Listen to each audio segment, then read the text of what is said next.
سلطنت عثمانیہ کے خاتمے کے بعد جب حجاز کے لٹیروں کو سعودیہ کی حکومت دی گئی، قافلے لوٹنے والے بدوؤں کو، ریگستان میں بھٹکنے والوں کو، صحرا نشینوں کو جب حکومتیں دی گئیں تو ایک شرط میں دی گئی، ایک آیت کو سامنے رکھا جاتا ہے کہ اللہ قرآن میں کہتا ہے کہ میرا حبیب کبھی بھی قبر پہ کھڑے ہو کے دعا نہ کرنا۔ اس ایک آیت کو سامنے رکھ لیا گیا کہ اللہ نے نبی کو منع کیا ہے قبروں پہ دعا کرنے سے۔ پہلے یہ بتاؤ کہ اللہ نے نبی کو کس کی قبر پہ دعا کرنے سے منع کیا؟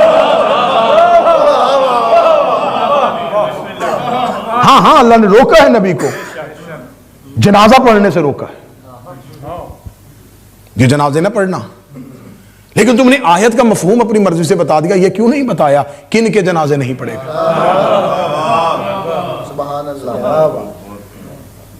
ہمیں بتایا جائے کہ رسول اللہ نے اپنی زندگی میں کس کس کا جنازہ نہیں پڑھا، اور رسول کے بعد کتنے لوگ مدینے میں مرتے رہے اور علی نے جنازہ نہیں پڑھا۔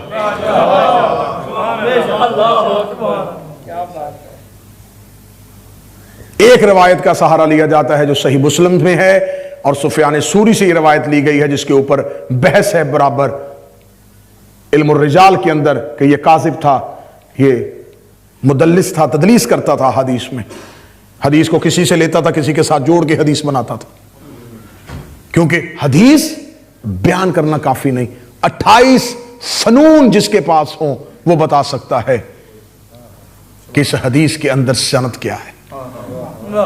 بعض دفعہ راویان حدیث ٹھیک ہوتے ہیں کہ راوی سارے ٹھیک ہیں، لیکن مضمون حدیث ٹھیک نہیں ہوتا، اور بعض دفعہ متن حدیث معتبر ہوتا ہے، راوی معتبر نہیں ہوتے۔ جس سے بیان کیا جا رہا ہے، جو اس حدیث کو لے کے وہ کون تھا، اس پہ پوری بحث یہ علم الرجال ہے۔ علم حدیث ایک بہت بڑا علم ہے جس کے ذریعے کسی بھی حدیث کو پرکھا جاتا ہے۔ ایک حدیث لی ہے علی لحاج نامی ایک شخص سے جو ناسبی تھا اور کھلم کھلا امیر المومنین سے بغض رکھتا تھا۔ اس سے ایک حدیث لی گئی ہے، وہ کہتا ہے کہ مجھے علی نے کہا تھا، علی ابن ابی طالب نے مجھے کہا تھا کہ میں تمہیں وہ کام کے لیے بھیج رہا ہوں جس کام کے لیے رسول نے مجھے بھیجا تھا، 3 کام کرنا، کہیں بت دیکھو اسے توڑ دینا، کہیں تصویر دیکھو اسے ختم کر دینا، اور کہیں پر قبر کا نشان دیکھو گرا دینا۔ پہلی بات یہ ہے کہ سفیان ثوری جس سے روایت لی گئی ہے، جس سے حدیث لی گئی، وہ کاذب ہے، اس کے لیے تدلیس ہے کہ مدلس تھا، علم الرجال کے اعتبار سے بھی وہ ٹھیک نہیں، روایتی معتبر نہیں، پھر وہ بیان کر رہا ہے وہی مذہب اہل بیت میں قبول نہیں ہے کہ وہ علی سے دشمنی کرتا تھا۔ اب میں راویوں کی بحث کو پیچھے بھی چھوڑ دوں تو مجھے مضمون حدیث پہ بھی آنا پڑے، تو مضمون حدیث جو ہے وہ درایت حدیث کے متصادم ہو رہا ہے۔ علی وہ کام کسی کو نہیں کہتے جو کام علی کو رسول نے کہا۔ یہ کہتا ہے کہ مجھے مولا علی نے کہا تھا 3 کام کرنا، کہیں بت دیکھو تو توڑ دینا، تو یہ کام الحاج سے علی نے کہہ دیا، تو جب رسول مکہ میں کہہ رہے تھے توڑو، تو پھر علی کے سوا کسی نے کیوں نہ توڑا۔ اب یہاں پہ آ کے کیونکہ جو ایک فارسی کا ایک مشہور معقولہ ہے کہ دروگو حافظہ نبشد، کہ جھوٹے کا حافظہ نہیں ہوتا، جھوٹ کے ہاں ایک علت یہ پائی جاتی ہے کہ اسے یاد رکھنا پڑتا ہے، سچ یاد نہیں رکھنا پڑتا، بولا جاتا ہے، جھوٹ بولنے کے بعد یاد رکھنا پڑتا ہے۔ اب انہوں نے بڑی جلدی جلدی لکھ دی، لیکن عربی زبان میں جہاں لفظ لکھا وہ لکھا کہ علی نے فرمایا کہ جہاں قبر دیکھو سویتہو، سویتہو سے مراد اگر اسی متن حدیث کو بھی لے لیا جائے تو یہاں پہ ایک لفظ مشکوک آ گیا ہے کہ یہاں گرانا نہیں ہے، یہ لفظ قرآن میں آیا ہے، خدا کہتا فَإِذَا سَوَيْتُ وَنَفَخْتُ فِيهِ مِن رُوحِي، جب میں آدم کے ڈھانچے کو درست کر لوں تو اس میں روح پھونکوں تو سجدہ کر دینا۔ یہاں اللہ نے سویتہو سے مراد درست کرنا لکھا ہے، گرانا نہیں لکھا۔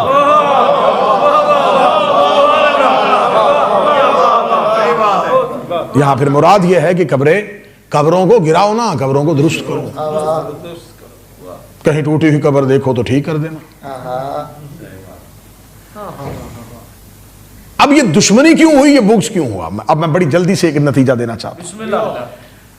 یہ فیصلہ یہود بدست آل سعود ہے.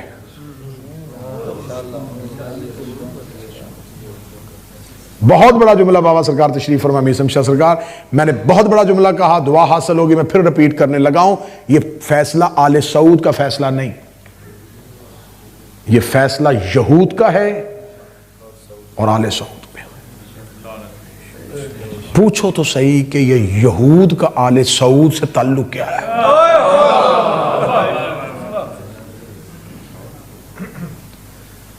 جس کے فتوے پہ عمل کیا گیا، جس کے ذریعے عمل کیا گیا. میں تھوڑا سا ہسٹری میں چلا جاؤں. میرا خیال میں نے ایک خمسہ یہاں پہ بریڈ فورڈ میں پڑھا تھا، اس میں نے اسرائیلیات پڑھی تھی کہ اسلام کے اندر کیا کیا اسرائیلیات آئی ہیں. وہ پوری ڈیٹیل کے ساتھ میں بیان کر چکا ہوں. لیکن یہاں میں صرف یہ بتانا چاہتا ہوں کہ ہمیں کہا جاتا ہے نا، یہ شیعہ مذہب جو ہے جس کو کوئی بھی بات نہیں ہوتی وہ سوشل میڈیا پہ آتا، یہ یہودی ابن سبا کی پیدا کردہ ایک مذہب ہے جس کا نام شیعت ہے. تو ابن سبا تو بہت بعد میں آیا ہے. اللہ نے قرآن میں ابراہیم کو شیعہ کہا ہوا، نبی کی حدیث مستدرک حاکم لکھی، یا علی انت و شیعتک هم الفائزون، اے علی تو اور تیرے شیعہ جو ہیں وہ قیامت والے دن کامیاب ہوں گے. ہم سے پوچھنے والے کہ ابن سبا کا مذہب ہے، ہمیں یہ کیوں نہیں بتاتے کہ کعب الاحبار کون ہے؟ یہ لفظ ذہن میں رکھ لینا. جاؤ جا کے اب تو اے آئی کا دور ہے، گوگل کا دور ہے، چیٹ جی پی ٹی کا دور ہے، پوچھو کعب الاحبار کون ہے؟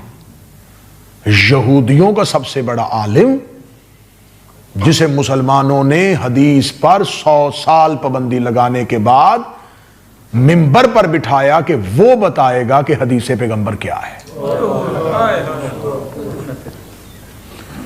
ہمارا مذہب قرآن کا مذہب ہے، رسول اور اولاد رسول کا مذہب ہے. اس کے مقابل جو مذہب تیار کیا گیا وہ کعب الاحبار کا مذہب ہے. کعب الاحبار کون تھا؟ یہودیوں کا سب سے بڑا عالم جو بعد میں مسلمانوں کا سب سے بڑا محدث بنا، جس نے پوری اسرائیلیات اسلام کے اندر ڈالی. جاؤ جا کے دیکھو کن کی عبادتیں یہودیوں سے ملتی ہیں. پوری کی پوری اسرائیلیات کو اگر کاپی کر دیا جائے تو آج کے اسلام کے اندر وہ کن کے اندر وہ خاصیتیں پائی جاتی ہیں. اسرائیلیات کے اندر تھا کہ نبی معصوم نہیں ہوتے، انہوں نے تو نبیوں پہ وہ گندی تہمتیں لگائی ہیں جو منبر سے بیان نہیں کی جا سکتی. تو اسرائیلیوں کی ہاں جو مذہب تھا وہ یہ مذہب تھا کہ نبی معصوم نہیں ہوتا، وہ زمین پہ آتا ہے اور غلطیاں کرتا ہے. اب جا کے دیکھو کس کے مذہب میں نبوت کی عصمت کے قائل نہ ہونا ہے. اس کے ہاں لکھا ہوا ہے کہ یہودیوں میں اسرائیلی روایات کے اندر ہے کہ اللہ نے 6 دن میں زمین و آسمان بنایا اور 7ویں دن وہ آرام کرنے چلا گیا. ہاں اسرائیلی روایت.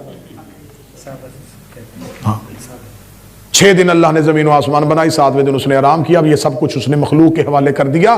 اس نے بنایا سب کچھ تھا. یہ بالکل ایسے ہی ہے جیسے کوئی گھڑی بناتا ہے اور بنانے کے بعد چلاتا نہیں ہے، چلتی وہ اپنی مرضی سے ہے. اس نے بنائی خود تھی، اب وہ خود اپنی مرضی سے چل رہی ہے. اب یہ جو اسرائیلی عقیدہ ہے، اب یہ بتاؤ یہ مسلمانوں میں کس فرقے کے پاس ہے کہ خیر بھی اللہ کرتا ہے اور شر بھی اللہ کرتا ہے؟ کعب الاحبار کون تھا؟ چلے میں کعب الاحبار پہ آ گیا ہوں تو بچوں کو یہ نام نیا لگا تو مجمع خاموش ہو گیا. مجھے بتاؤ ابو ہریرہ کا پہلے مذہب کیا تھا؟ ہاں میں یہ مجمع کو ہنسانے کے لیے بات نہیں کر رہا. سیاستہ میں سب سے زیادہ روایتیں جس سے لی گئی وہ ابو ہریرہ. 7 ہجری تک یہودی. بات نکلے گی تو بہت دور تک چلی جائے گی. ہمیں بتانا پڑے گا کہ کس کس کے باپ دادا کا تعلق یہودیت کے ساتھ، کس کی ماں یہودیہ تھی. یہ سارے کا سارا مذہب تراشا گیا کس کے مقابلے پہ؟ اہل بیت کے مقابلے.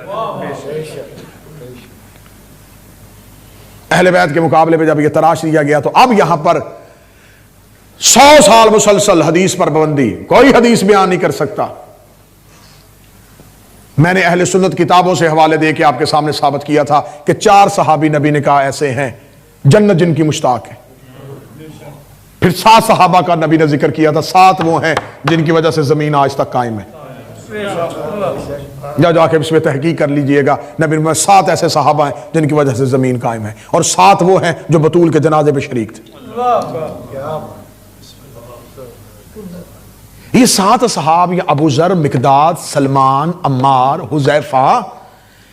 میں پوری دنیا میں گلا پھاڑ پھاڑ کے کہہ رہا ہوں کہ 3 خلافتوں کے دور میں تم کہہ رہے ہو ہم نے ایران فتح کر لیا تھا، روم فتح کر لیا تھا، 22 لاکھ مربع میل پہ اسلام پھیل گیا تھا. اتنی دنیا پہ فتح کرنے میں ان 4 صحابہ میں کسی کے پاس کوئی عہدہ کیوں نہیں تھا؟ 3 خلافتوں کے دور میں ابو ذر کو کسی ملک کا، کسی شہر کا گورنر کیوں نہیں بنایا گیا؟ قاضی القضاء سلیمان کو کیوں نہیں بنایا گیا؟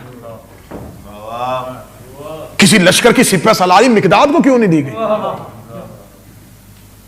تو امت مسلمان کے پاس میرے سوال کا ایک ہی جواب ہے، دو، انٹرنیٹ پہ دو، سوشل میڈیا پہ دو، یا بتاؤ ان 4 میں سے کوئی اس اہل نہیں تھا کہ حکومت انہیں عہدہ دیتی، یا پھر مانو حکومت اس اہل نہیں تھی یہ عہدہ لیتے. اگر ان 4 میں عیب نکالو گے تو پورے اسلام کی چھت گر جائے گی. کتنی حدیثیں ہیں جو ان 4 کے ساتھ دشمنی کی گئی، اور یہی پھر مسلسل حدیث پر پابندی لگانے کے بعد پھر جب پوری اسرائیلیات راسخ کر دی اسلام کے اندر، اس کا وجود پا گیا، تو اب یہاں پر بنی امیہ نے 2 طرح کی چیزیں سامنے آ گئیں، ایک مذہب، ایک حکومت. اب حکومت والوں کو اقتدار چاہیے. اب یہ مذہبی لوگ نہیں تھے. میں تاریخ بڑی جلدی میں 3 یا 4 منٹ میں سمیٹنے لگا ہوں. جن کے پاس حکومت تھی، جو بھی بنی امیہ کا حاکم ہوتا تھا وہ نہ مفسر تھا نہ محدث تھا، وہ صرف بادشاہ ہوتا تھا. اس نے مذہب کو اپنے دربار میں بطور کنیز کھڑا کر لیا. مرضی کے مولوی رکھے ہوئے تھے، مرضی کے مفسرین رکھے ہوئے تھے، ان کی مرضی سے حدیثیں لکھی جاتی تھی، ان کی مرضی سے قرآن کی تفسیر لکھی جاتی تھی. جاؤ جا کے موطا امام مالک پڑھو اور پوچھو یہ کیسے لکھوائی گئی تھی. میں اہل سنت سے مخاطب ہو کے کہہ رہا ہوں کہ جاؤ جا کے اپنے علماء سے پوچھو کہ تمہارے امام نسائی کو کس جرم میں چھڑیوں کے ساتھ مار کے قتل کیا گیا.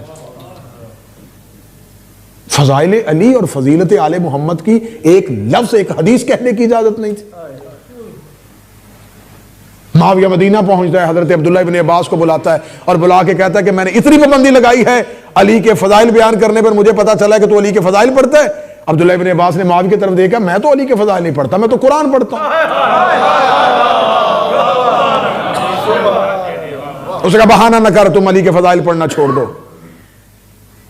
عبداللہ ابن عباس نے کہا کیا تو مجھے یہ کہنا چاہ رہا ہے کہ میں قرآن پڑھنا چھوڑوں؟ یہ سارے کا سارا مذہب بنایا گیا، اور بنانے کے بعد سلطنت عثمانیہ کے خاتمے کے بعد جب حجاز کے لٹیروں کو سعودیہ کی حکومت دی گئی، قافلے لوٹنے والے بدوؤں کو، ریگستان میں بھٹکنے والوں کو، صحرا نشینوں کو جب حکومتیں دی گئیں تو ایک شرط میں دی گئی، حکومت تمہیں دیں گے لیکن مذہب تم ہم اپنی مرضی کا چلاؤ گے. وہاں پر ابن تیمیہ کے بد عقائد اور نظریات کو عبد الوہاب کے ذریعے سے مرتب کیا گیا. پھر یہ دشمنیاں آل محمد کی قبروں سے کیوں لی گئی؟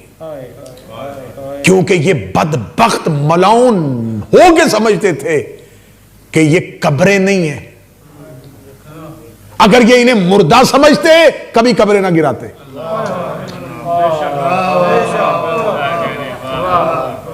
انہیں پتا تھا جو جاتا ہے، جو کہتا ہے جواب مل جاتا ہے، جو مانگتا ہے اسے مل جاتا ہے. توسل بھی نہیں گیا، شفاعت بھی نہیں گئی. توسل بھی ویسے ہی ہو رہا ہے، شفاعت بھی ویسے ہی ہو رہی ہے، بشارتیں بھی ویسے ہی ہو رہی ہیں، کرامات بھی ویسے ہی ہو رہی ہیں، معجزات بھی ہو رہے ہیں. تو پھر ان قبروں کو گرانا شروع کیا. لیکن خدا نے حکم دیا تھا کہ جہاں تم میرے گھر دیکھو اس گھر کی تعمیر کرو. جہاں آج جنت البقیع، یہ سب سے پہلا اسلام کا قبرستان ہے.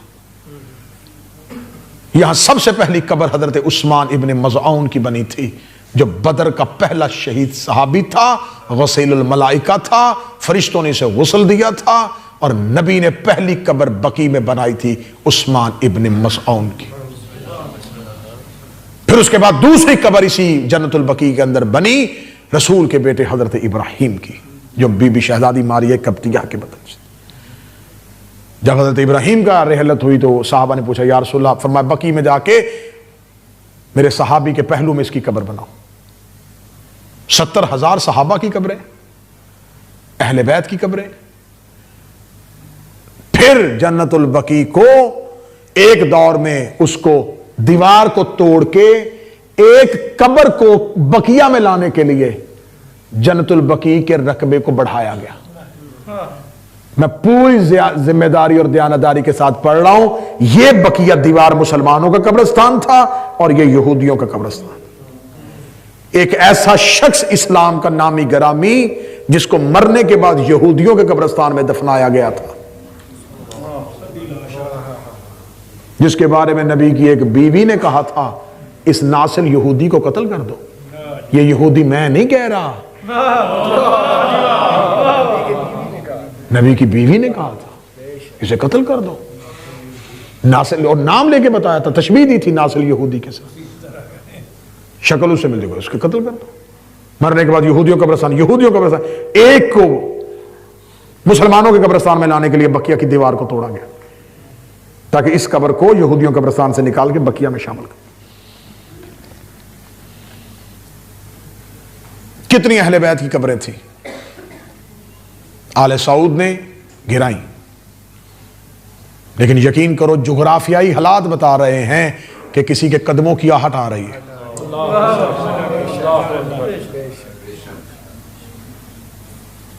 علی کے شیعوں کے لیے، حسین کے عزاداروں کے لیے، حسین کے ماتمیوں کے لیے اس دور کا سب سے بہترین وظیفہ یہ ہے، نظر اخبار پہ نہ رکھو، نظر آسمان پہ رکھو۔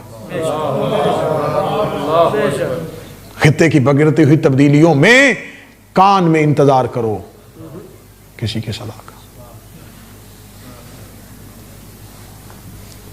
یقیناً اہل بیت کا ہر ظلم ہی ناقابل برداشت ہے، جو اہل بیت پہ ظلم ہو وہ سارے ناقابل برداشت ہے، لیکن رسول کی بیٹی کی قبر کا گرانا یہ وہ ظلم ہے جو علی جیسے صابر سے بھی برداشت نہیں ہوا تھا۔ میں نے لفظ کہا ہے، میں اس پہ دلیل دیتا ہوں۔ کتنے بڑے صابر تھے میرے مولا، کتنا صبر تھا میرے کائنات کے مولا پہ، رسول کے جانے کے بعد صرف صبر۔ دروازے پہ آگ، علی صبر میں، سیدہ دربار میں، علی صبر میں، زخمی بطول کی تدفین، علی صبر۔ اتنا صبر کرنے والے علی کے دروازے پہ جب ایک شور آیا کہ اے علی، تو نے بنت پیغمبر کو ہمیں بتائے بغیر دفن کر دیا، ہم چاہتے ہیں ہم ایک مرتبہ قبر کھولیں تاکہ ہم بطول کا جنازہ پڑھ سکیں۔ قبر کھولنے کا نام آنا تھا، علی نے تلوار کو نیام سے نکال دیا، فرمایا خبردار کسی نے بطول کی قبر کی طرف دیکھا، میں ہر تمہارے ظلم پہ صبر کیا ہے، اس پہ میں صبر نہیں کروں۔ مجھے نبی کی وصیت تھی، میں نے وصیت کا پاس رکھا۔ یہاں تک لکھا ہوا ہے کتابوں میں کہ رسالت مآب نے کہا تھا بیٹھے ہوئے چند لوگوں کے درمیان، ڈرنا اس وقت سے جب علی مٹی کے گھوڑے پہ زرد رنگ کی عبا پہنے ہوئے ہو۔ لوگوں کو یہ حدیث نہیں سمجھ آئی۔ کیا کہا نبی نے؟ فرمایا اس وقت میں بچنا جب علی مٹی کے گھوڑے پہ زرد رنگ کی عبا پہنے ہوئے بیٹھا ہو۔ جب یہ لوگ بقیہ کی طرف گئے کہ ہم نے علی کو آدھی رات کو جنازہ لے کے یہاں جاتے دیکھا تھا، بطول کی قبر پہ آ کے تلوار نکال کے علی بیٹھ کے۔ ہم میں سے کون ہے جس کے گھر میں موت نہ ہوئی ہو، کسی نے موت نہ دیکھی ہو؟ کیا کبھی کسی کو دفنانے کے بعد پہرا دینا پڑا؟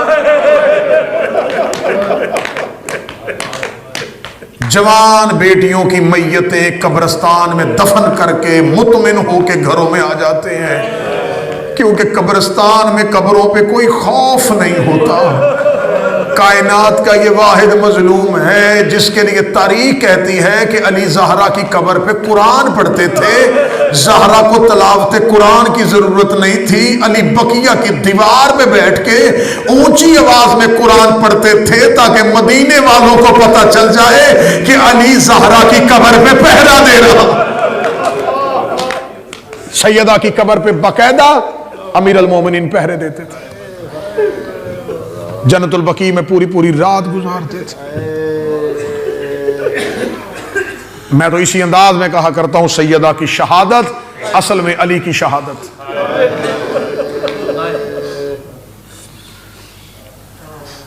بس تدفین زہرا کے بعد علی نے جب قبر سے ہاتھ باہر نکالے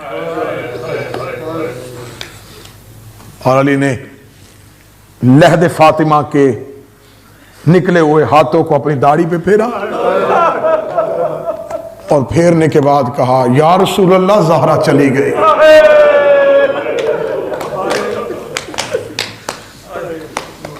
یہ ہمارا احتجاج ہے، نبی کی بیٹی کی قبر کا گرنا۔ صرف قبر نہیں گرائی گئی، زندہ تھی تو پہلا امام بارگاہ جلایا گیا۔ بی بی کا پہلا عزا خانہ گرا دیا گیا۔ مجلس میں بیٹھ کے اونچی آواز میں رویا کرو، کیونکہ اونچی آواز میں رونا نبی کی بیٹی کی سنت ہے۔ سیدہ آہستہ آواز میں روتی تو مدینے کے لوگ علی سے شکایت نہ کرتے کہ یا علی فاطمہ سے کہے یا دن کو رویا کرے یا رات کو رویا کرے۔ بی بی نے اپنا پہلا عزا خانہ بنایا تھا جہاں بیٹھ کے بابا کو روتی تھی۔ ایک دن شہزادی گئی، بیت الحزن گھرا ہوا تھا، حمزہ کی قبر پہ بیٹھ کے بابا کو رونا شروع کر دیا۔ رو کے کہتی یا علی اب میرے لیے کوئی بیت الحزن نہ بنانا، اب مجھے کھلے آسمان کے نیچے میرے بابا کا ماتم کرنے دے، مجھے امت کے دیے ہوئے مصائب پہ گریہ کرنے دے۔ اب جناب سیدہ کبھی گھر میں روتی، کبھی حمزہ کی قبر پہ روتی، کبھی رسول کے پہلو پہ جا کے بیٹھ کے روتی۔ اتنا رونے والی سیدہ پہلا بیت الحزن گرایا، جب دیکھا کہ زہرا خاموش نہیں ہو رہی، پھر مصطفیٰ کی بیٹی کا گھر گرایا۔ میں بڑے ادب سے پڑھ رہا ہوں، رک کے پڑھ رہا ہوں، اطمینان سے پڑھ رہا ہوں، کسی سید کا دل نہ دکھے۔ ہم آپ کے ڈر سے پڑھ دیتے ہیں کہ صرف دروازہ گرایا گیا تھا۔ یقین کرو میں ممبر پہ کہہ رہا ہوں، ہمیں ڈر آتا ہے، ہمیں خوف آتا ہے، کیونکہ حسین کے عزاداروں سے زہرا کے مصائب برداشت نہیں ہوتے۔ میری قوم کے دل میں بڑی سیدہ کے ساتھ مودت ہے، میری شہزادی کے ساتھ بڑی مودت ہے۔ ہم آپ کے ڈر سے پڑھ دیتے ہیں نبی کی بیٹی کا دروازہ گرایا گیا تھا۔ اگر کبھی پوری روایت پڑھنی ہو تو کتاب سلیم بن قیس پڑھ لینا، آل محمد کے رازوں میں سے ایک راز کتاب ہے۔ اگر کتاب سلیم نہ پڑھ سکو تو زندگی میں ایک دفعہ دعائے سنمی قریش کا ترجمہ پڑھ لینا، جس میں علی کہتا ہے خدا لعنت کرے ان لوگوں پہ جنہوں نے زہرا کا چھت گرا دی تھی، جنہوں نے نبی کی بیٹی کے گھر کی دیواریں گرا دی تھی، جنہوں نے صرف مصطفیٰ کی بیٹی کا دروازہ نہیں جلایا، یہ بیلچے لے کے مصطفیٰ کی بیٹی کی چھت پہ چلے۔ علی کہہ رہے ہیں جنہوں نے خانہ خدا کی چھت کو پھاڑ ڈالا، جنہوں نے شگاف کر دیا بطول کی چھت پہ، جنہوں نے دیواروں کو گرا دیا۔ مشکل ترین کام ہے زمانے میں زہرا شہزادی کی شہادت پڑھنا۔ قاتل اپنی زبان سے اقرار کر کے گیا ہے۔ جب عبداللہ ابن عمر پہنچا ہے شام، اس نے ملاؤن یزید سے کہا، اس نے قتل کر دیا تھا حسین کو۔ مردوں کی لڑائیاں مردوں سے ہوتی ہیں۔ میں مدینے سے مدینے کے لوگوں کا پیغام لے کے آیا ہوں، قتل حسین کے بعد تیرا بنتا نہیں تھا رسول کی بیٹیوں کو رسول، تو نبی کی بیٹیوں کو بغیر چادروں کے بازاروں میں لے کے گئے۔ ہمیں مدینے میں پتہ چلا ہے تو نے شام کے بدماشوں کے سامنے مصطفیٰ کی بیٹیوں کو گزارا۔ مدینے کے لوگ اس لمحے سے بڑے بے چین ہیں کہ شام جا کے کوئی سے پوچھے حسین مار دیا تھا، عباس مار دیا تھا، اکبر مار دیا تھا، مصطفیٰ کی بیٹیاں بازاروں میں نہ لاتا، میں کیا کروں؟ میری زبان خلق ہی جناب سیدہ کا حق پڑھنے کے لیے ہوئی ہے، منبر پہ اہل سنت کتابوں کے حوالے دینے کے لیے تیار ہوں۔ جب عبداللہ ابن عمر نے یہ لفظ کہا تو سامنے بیٹھے ہوئے یزید نے کہا دنیا کوئی مجھ پہ اعتراض کرے، تو نہ مجھ پہ اعتراض کر۔ یہ کہنے کے بعد صندوق منگوایا، صندوق سے سیاہ رنگ کے کپڑے میں سے ایک چمڑے کا خط نکال کے لگا میرے بھرے دربار میں یہ خط پڑھ۔ اس نے کہا یہ خط کس کا ہے؟ اس نے کہا یہ خط تیرے باپ نے میرے باپ کو لکھا تھا۔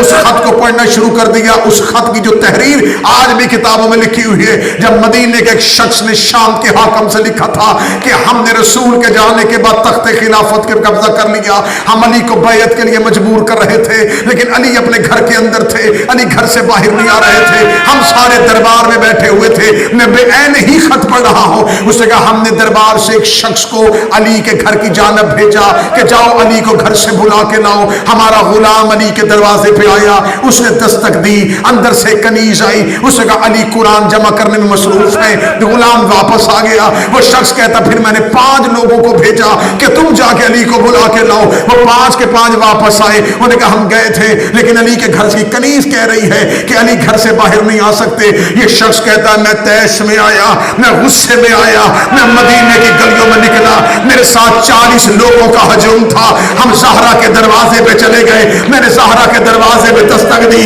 میری دستک تھوڑی تیز ہو گئی، اب اندر سے خاتون بولی، آواز دے کر دی پہلے میری کنیز آتی تھی انا فاطمہ بنت محمد، اب میں محمد کی بیٹی فاطمہ چل کے آئی ہوں، خبردار میرے دروازے پہ اونچا نہ بولو، میرے دروازے کی توہین نہ کرو، یہ وہی دروازہ ہے جس کی اللہ نے قرآن میں قسمیں کھائی ہے۔ یہ کہتا سیدہ بول رہی تھی، میں نے کہا اے مصطفیٰ کی بیٹی علی کو گھر سے باہر بھیج، ہم علی سے بیعت لینا چاہتے ہیں۔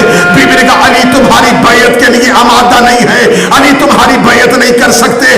یہ کہتا میں نے کہا علی کو باہر بھیج ورنہ میں بغیر پردہ کروائے اندر آ جاؤں گا۔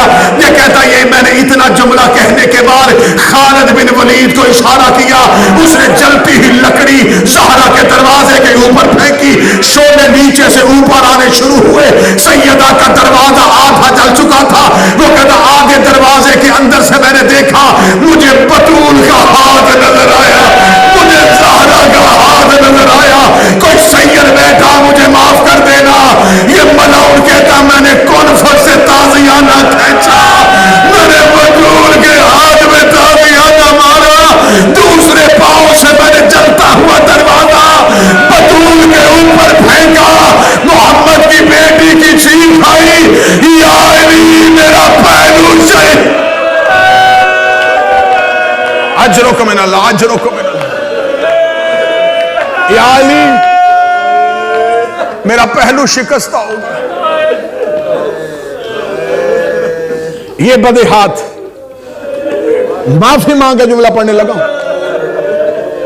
اس جملے سے پہلے میں بالخصوص سادات عظام اولاد فاطمہ سے یوں معافی ہاتھ باندھ کے مانگ کے یہ جملہ پڑھوں گا، غیر سید ہوں، جملے میں بہت ہی مصیبت ہے، اولاد فاطمہ مجھے معاف کر دینا، لیکن حقیقت مصائب کے لیے مجھے یہ جملہ پڑھنا پڑے گا۔ میں منبر پہ ہاتھ رکھ کے علم عباس کو ضمانت بنا کے کہہ رہا ہوں، ہم منبر سے ڈر اور خوف سے چھپاتے ہیں اور کہتے ہیں بطول کا صرف پہلو زخمی ہوا تھا، میں اگلا زخم پڑھنے لگا ہوں، سید مجھے معاف کر دینا۔ کتابیں کہتی ہیں سیدہ کو لوہے کی میخ وہاں لگی تھی جہاں اکبر کو برچھی لگی تھی، جو ماتم نہیں کر سکا وہ ہائے کہتے، جو رو نہیں سکا وہ ہائے فاطمہ کہتے۔ سیدہ پہلو زخمی، بازو زخمی، ہاتھ زخمی۔ یہ ملعون کہتا ہے میں بطول کی حویلی میں داخل ہوں، پڑھوں پورا خط۔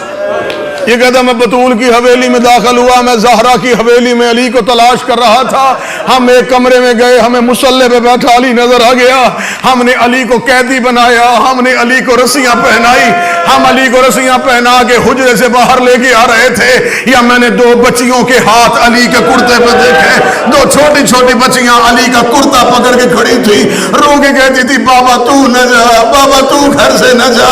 یہ کہتا ہم علی کو آدیش صحن تک لے کے آئے تھے, یا میں نے دروازے کی طرف دیکھا, جلتے ہوئے دروازے کے نیچے سے محمد کی بیٹی کوہنیوں کے ساتھ چلنا شروع ہوئی. جو نہیں سمجھا میں اشارہ کر دوں, زہرا ایسے چلی جیسے اکبر کی لاش میں حسین. قتل سیدہ سننا, قتل سیدہ سننا. یہ کہتا زہرا کوہنیوں کے بل چلی, میں رکا ہوں ساتھ دلوانے کے لیے. انسانی بشر میں جگر میں اتنی طاقت نہیں کہ وہ اتنے مصیبتیں اکٹھی سن سکے. لیکن کیونکہ دوسرا قتل ہے زہرا کا آج کی رات, مجھے 12ویں امام کے سامنے اس کی جدہ کی غربت بیان کرنی ہے. سیدہ کوہنیوں کے بل چلی, کوہنیوں کے بل چل کے یہ کہتا میرے اور علی کے درمیان فاطمہ آ کے کھڑی ہو گئی, میرے اور علی کے درمیان کھڑی ہو کے وہ کہتا زہرا کا لہجہ زہرا کا لہجہ نہیں تھا. سیدہ آواز دے کے کہتی خبردار میری زندگی میں کوئی علی کو گرفتار نہیں کر سکتا. یا پیچھے سے علی کی آواز آئی فاطمہ درمیان سے ہٹ جا. زخمی زہرا نے اپنا چہرہ علی کی جانب کیا, رو کے کہتی یا علی میرے باپ کا بھائی کوئی نہیں ہے, آج میرا کوئی بھائی ہوتا, میرے باپ کا بیٹا کوئی نہیں ہے, آج زہرا کا کوئی بھائی ہوتا. یا علی تو نے ہجرت میں میرا بابا بچایا, تو نے احد میں میرا بابا بچایا, تو نے خیبر میں میرا بابا بچایا, آج میرا کوئی بھائی ہوتا. یا علی تجھے اکیلا نہ چھوڑتا, یا علی میری مجبوری ہے, میرے بیٹے ابھی چھوٹے ہیں, جب تک میرے حسن حسین جوان نہیں ہوتے زہرا تیری مدافعہ بنے گی. اس جملے کے بعد سید مجھے معاف کر دینا, میں اشارہ کروں گا روایت کھولوں گا نہیں. یہ ملعون کہتا میں نے زہرا کی جرت دیکھی